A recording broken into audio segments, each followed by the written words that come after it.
and welcome to another edition of your favorite program on Catholic television of Nigeria, Spotlight. Today is a special edition and we will be taking you to the office of a very special individual in our society. He has been a governor for 8 years. He's been a senator and still serving as a senator. He is the chairman of the 10th Senate. I'm talking about no any other person but His Excellency, Distinguished Senator Dr. Godswill Akpabio, GCON, who will be discussing some issues with us in this special edition. My name is Tony Abba, and together with my co-presenter, her name is Joy. Okay, we will just go into the interview immediately and introduce our special guest. Your Excellency has been relatively close to 2 years now as the chairman of the 10th Senate. What area of successes can you say you have achieved, and what were the secret of the success so far? Well, thank you for having me, and congratulations to the Catholic television series. I must say that when this idea was conceptualized, it was spiritual in nature, and it is impacting on lives. I thank the Catholic Church for what it is doing, and what it has continued to do, and what it will continue to do in future. So, it's almost 2 years since I was elected by my colleagues as the Senate President, actually, and then Chairman of the National Assembly. We have a bicameral legislature. You have the House of Representatives, and you also have the Senate. The House of Representatives has a Speaker, and then, of course, the Senate has the Senate President. But the Senate President is also the Chairman of the entirety of the National Assembly. So if we have a joint session, the Senate President presides. So it's been a wonderful time for us. We have done a lot in the area of stabilizing democracy in Nigeria. We have done a lot in the area of impacting on the lives of Nigerians generally. And I must also point out that this is probably my first interview in the last 2 years to a special medium, which is the Catholic television series. And of course, you can also know why, because I'm a Catholic, and my entire household, I know the impact the Catholic Church has had on me, and has had on my children and my entire family. I want to say that we have done well, believing strongly in what God gave to us. I think the greatest gift that God gave to mankind was the gift of love. So we have been able to pass legislations and then do a lot of things utilizing that aspect, that mantra of love to all, irrespective of tribe, religion, or ethnic background. So we love our country, and then we believe that we should give the country the best, and we are doing our best in the circumstances. We undertake oversight functions in addition to lawmaking. We also have the singular responsibility of approving and clearing screening political appointees to different offices. Sometimes people tend to misunderstand. When the president says, I want to work with Mr. A, our job is to see whether Mr. A is fit and proper to work with Mr. President. It's not our business to choose somebody for the president. So where he sends in a list and we are able to return the full list, it means we found the nominees worthy of the positions that they are going for, and automatically we clear them. That is not rubber stamping. Then where we are not able to clear them, people should not take offense and think that the Senate President does not like me, because sometimes it's not every list that comes to us that goes complete. There may be one or two people with question marks, and some of them may be just security. Some could also be certificate problems, and some could just be merely petitions which we need to clear. before we can screen and successfully, confirm such a person as fit and proper for appointment. And then in terms of legislation, we've churned out a lot. And we are also having different ad hoc committees on constitutional amendment, on the electoral reforms, and of course trying to rejig the previous laws to come in tandem with current realities. The era we are in now is the era of artificial intelligence. So cybersecurity is also part of our priority. And then we are doing that. And we have able hands in the Senate. And we have been able to stabilize the Nigerian Senate. I think it's one of the most stable Senates since we started in 1999. Very, very stable. And we are bonded together, irrespective of political lines, which again is an attribute of God, which is loving one another without minding political parties. And so it's been a wonderful time for all of us. And I think Nigerians have benefited a lot from what we have been able to do so far. Okay. Your Excellency, sir, how have you been able to maintain this stability in the Senate in the face of distractions? And because, of course, this office wouldn't have come with, it would have come with so much on your shoulders. How have you been able to handle all this? Well, my background, I'm a lawyer by profession. I'm a Catholic by faith. I'm a believer in the oneness of Nigeria. And I also believe that irrespective of religion, we should love one another. I've had a lot of experience also. As a lawyer, I worked in the telecom industry also. I practiced law. I was at the time a managing director of a fixed wireless telephone company. I was also privileged to work as a commissioner for about 6 years. I was lucky to be a governor for about 8 years. I was elected twice by my people. And people describe that era as the era of uncommon transformation.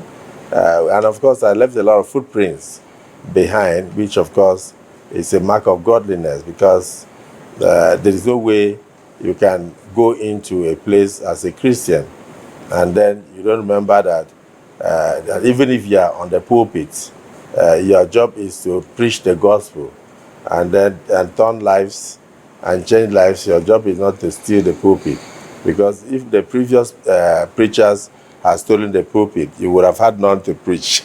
I always like to say that. But also, when I was a governor, I used to tell my local government chairman that if you walk in the pulpit, you can eat from the pulpit, but you must not steal the pulpit, so that others coming can also do the work. So it's been easy for me because of the experience I've had. I've been a minority leader of the Nigerian Senate, so I've had the experience of being on the other side. I'm also today the Senate President, so I also have the experience of being on this other side. So I'm able to carry my colleagues along. In fact, most times I even forget the fact that a senator is from another political party. I don't remember that. So we run the Senate with love for one another, and then, of course, love for the country, bearing in mind that we must also adhere to constitutional provisions of ensuring that the primary function of government, as enshrined in our constitution, I think specifically section 14, subsection 2, is the welfare and security of the citizens. So everything that comes before us, we scrutinize to see what is best for Nigeria, what is best for the Nigerian citizen. And we've done very well in that regard. But you need to know that outside the Catholic television, the normal press outside there believes that only good news does not sell, only bad news sells. So people must look for something to criticize here and there. And then I think by now, after decades in politics, I have been able to develop a buffer and the strength to be able to withstand criticisms. And then, of course, I remain focused in what I'm expected to do. So if you look at the Senate, you will see that we have brought a lot of laws to bear. First, in the educational sector, more universities have been created, and the president has assented many of them into acts of parliament. And so from colleges of education, universities of education, universities of technology, universities of agriculture, because, of course, you have to diversify the Nigerian economy, and then, of course, the normal universities, and some of them very specialized. For instance, the one in Ogoniland is a university that is dealing with environmental studies, mostly. University of Environmental Studies, and then you go down to some in Ilakwiji and others, you see major areas of agro-allied studies and, of course, humanities that are being done. So, and then the most innovative of all is the introduction of NELFON, that's the National Educational Students Loan Scheme. It's an amazing innovation. If this was available in my time, well, a lot of people that ended up in the motor park would not have been there, because they would have had an opportunity to go out there and get a loan to further their studies. So this particularly touches the less privileged in the society and touches the poor. And as I speak with you now, I believe over 50,000, more than 100,000 students have already benefited from the scheme, and more are going to benefit. A lot of money is being spent. Over 500 billion has been sunk into the scheme already, and this will help the poor people in the society to obtain higher education and then better their lives in the future. So this government is thinking of the next generation in terms of the kind of innovation. Of course, in the area of ICT, we've done very well. In the area of cybersecurity, we are looking at it, and we've even gone ahead to begin to think of AI, artificial intelligence, which of course is something that the future will focus on. And I believe strongly that we are on course. And very recently also, we looked at the way and manner that things are being distributed to different segments of the society. We realized that when we do something like this school feeding program or empowerment programs and all that, if you send a lot of items to the state, if the state is PDP, for instance, it will go to mostly PDP beneficiaries. Then if the state is APC, most likely, majority of those who will benefit will be APC faithfuls. So we thought of how do we bridge the gap so that things can be distributed in a way that has nothing to do with political affiliation. And that is why we brought up the idea of regional development. So regional development, we have churned out about 5 new laws to make out, to bring about, development to spread to states irrespective of political lines. So we have created the Northwest Development Commission. We have created the North Central Development Commission. We have created the Southwest Development Commission. We have done the Southeast Development Commission. I'm very particular about that, because that is something I believe should have been done immediately after the war. That commission should have existed in order to address the imbalance in terms of the destruction that the Southeast suffered during the Civil War. But now, nobody's teaching history in universities. So I think a lot of children who are just 20 years old are not aware of what happened during the Nigerian Civil War. So, and then we also have the South-South Development Commission. So with those commissions, we hope to touch all segments of societies. That is not, it's an addition to what the state governors are able to do. And this one will be like a federal government decision, which has nothing to do with which political party is in this state or the other state. And a lot of universities of agriculture are being established and all that. So then the Senate on its own has also done well in terms of oversight. We've been able to work closely with the security agencies through our committees in charge of financial crimes.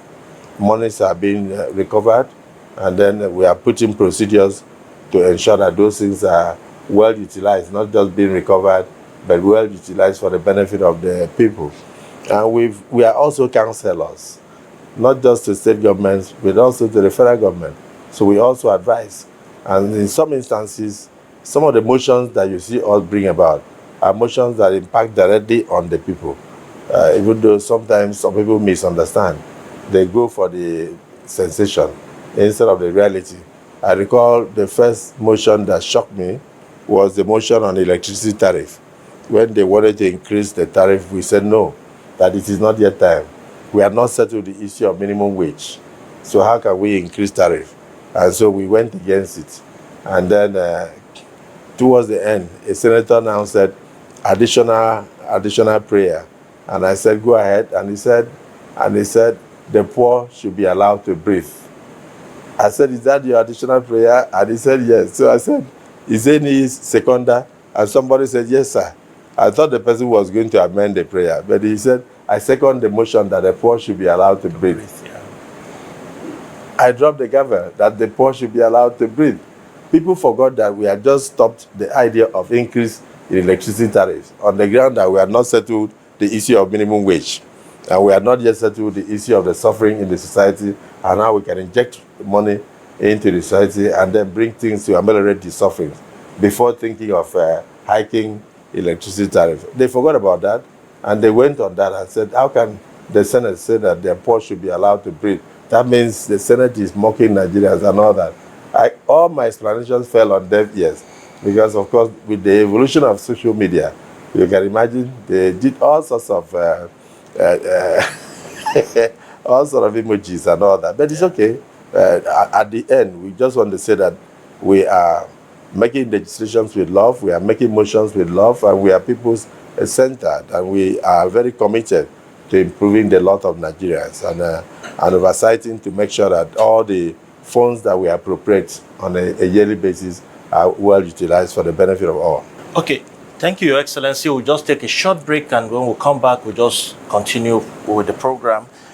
Dear viewers, the program is Spotlight on Catholic Television of Nigeria, and today we are discussing a very important issue with the Senate President, Senator Godswill Akpabio. Please don't go away. We'll be right back shortly. Thank you.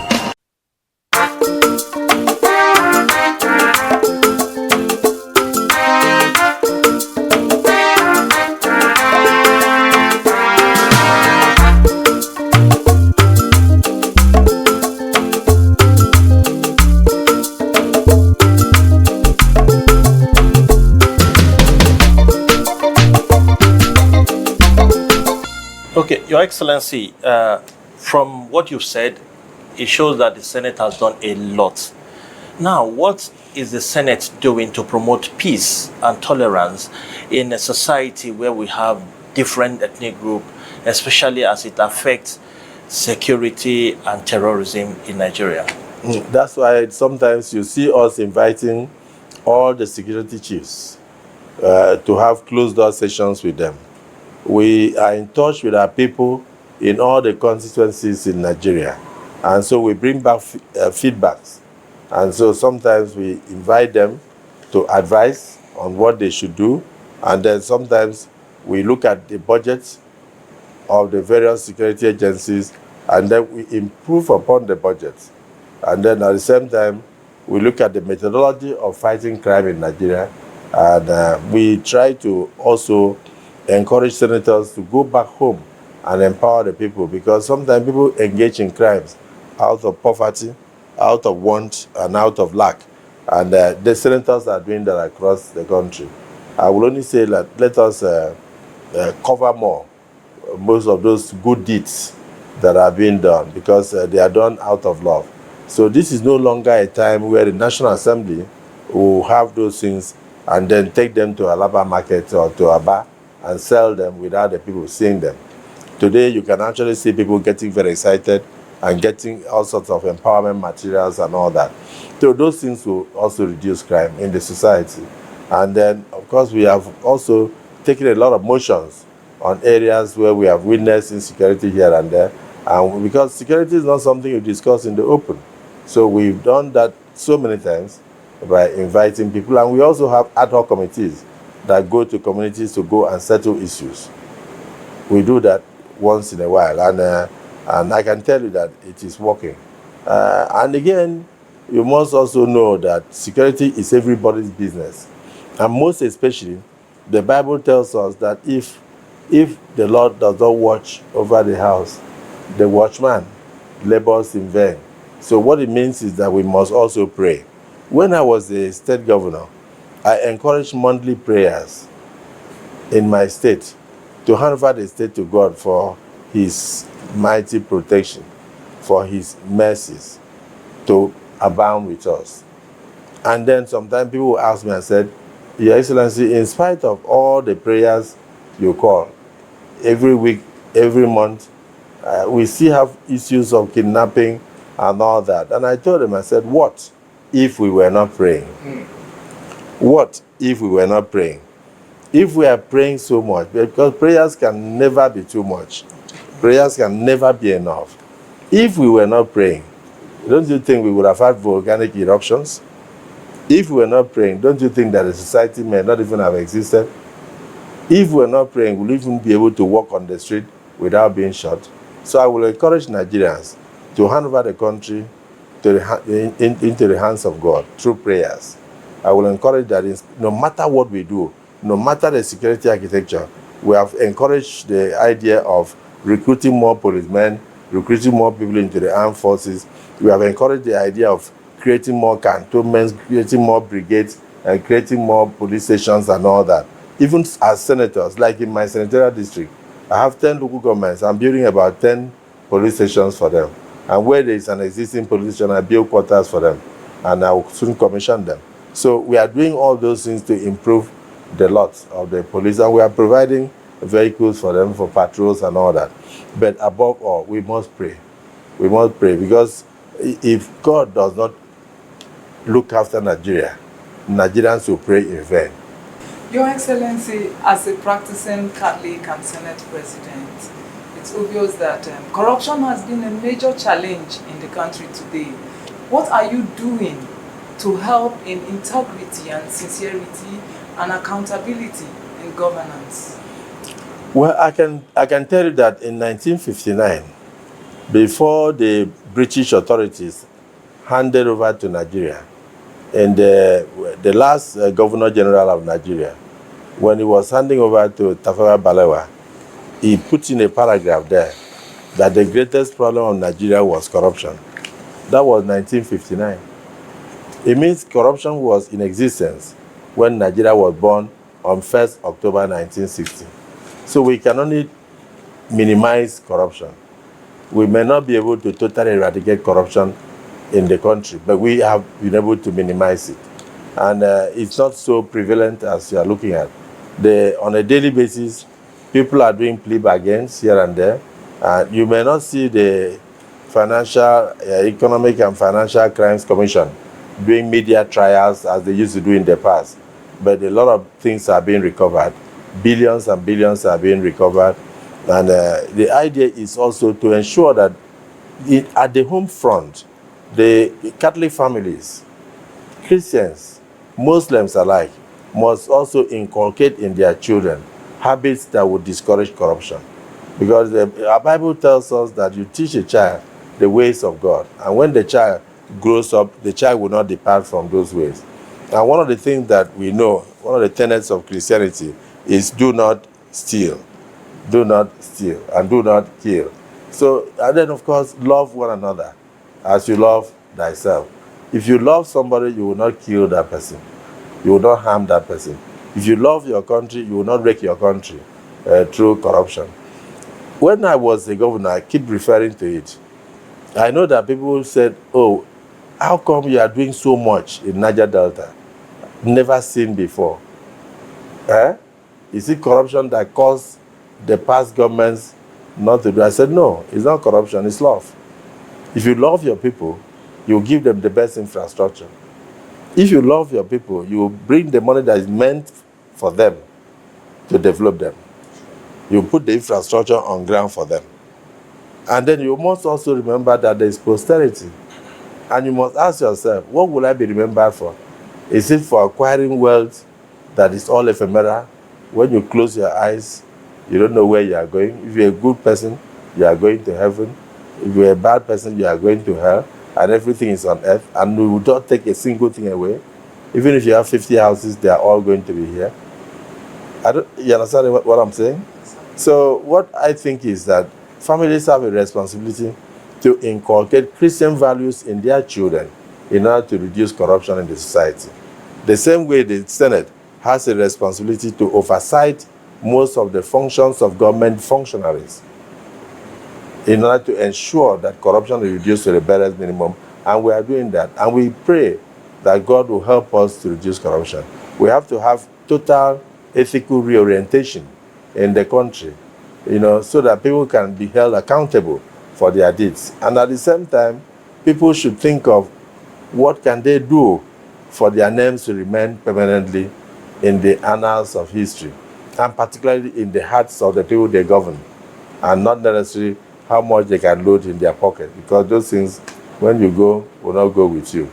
Definitely they will be here on earth. So again, it comes back to what? Christendom, Christianity. It comes back to the Bible. It comes back to the Quran. Teach your children. It starts from the home for corruption to be reduced in Nigeria. And families must teach their children the right etiquettes in order for Nigeria to be better tomorrow.